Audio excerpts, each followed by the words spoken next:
আল্লাহর জিকির করলে আল্লাহ খুশি হয় না বেজার হয়? বাবা, জিকির করলে আত্মা প্রশান্তি লাভ হয়। জিকির করলে কলবের গুনাহ করলে যে কয়লা হয়, ময়লা হয়, দাগ হয়, জিকিরের মাধ্যমে সেই দাগ পরিষ্কার হয়ে যায়। বান্দা যখন রাতের বেলা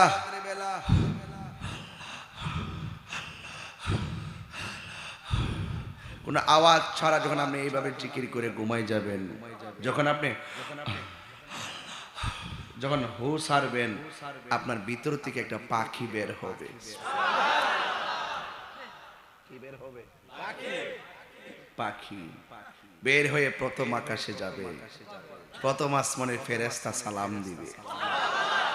যাইতে যাইতে 7 আসমান পাড়ি দিয়ে একদম আরশে আজিমের পার। আল্লাহ ডাক দিয়ে বলবে, কোথায় থেকে আসছো? তোমার প্রেমিকের বারান্দা থেকে আসছি। আল্লাহ কয়, বাহরু তায়ের নামক যে সমুদ্রটা আছে সেখানে একটা ডুব দে। পাখি ঠাস করে ওই নদীর মধ্যে ডুব দিবে। ডুব দেওয়ার পরে উপরে উঠবে, উঠার পরে আল্লাহ বলবে, তোমার ডানাগুলো ঝাড়া দাও। ডানাগুলো ঝাড়া দেওয়ার পরে 70,000 পানির ফোঁটা পড়বে। প্রত্যেকটা ফোঁটা থেকে আল্লাহ একটা ফেরেশতা বানাবে।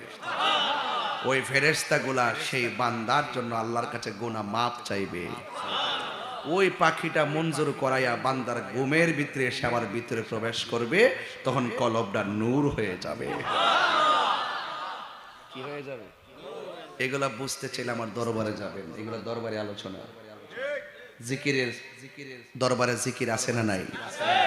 আও যে যারে চিনে সে তারে কিনে। আমি জিকিরে মজা পাই, তুমি আমারে কি বাজারের মজা দিয়ে শান্তি দিতে পারবা?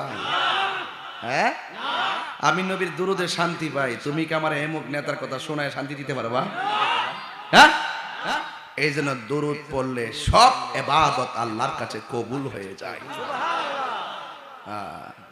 লা ইয়াসআদু মিনহু শাই, কোন শক্তি আপনার আমলকে আল্লাহ পর্যন্ত পৌঁছাতে পারবে না। হাত্তা তুসাল্লি আলা নবী সাল্লাল্লাহু আলাইহি ওয়াসাল্লাম, যতক্ষণ না পর্যন্ত আপনি নবীর উপরে দরুদ শরীফ না পড়েন। এজন্য আজকে দানের পরে শুরু করছি দরুদ দিয়া, আল্লাহুম্মা আপনারা পড়েন,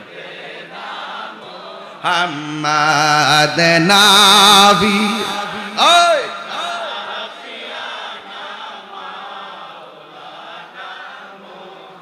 মুহাম্মাদ নবী না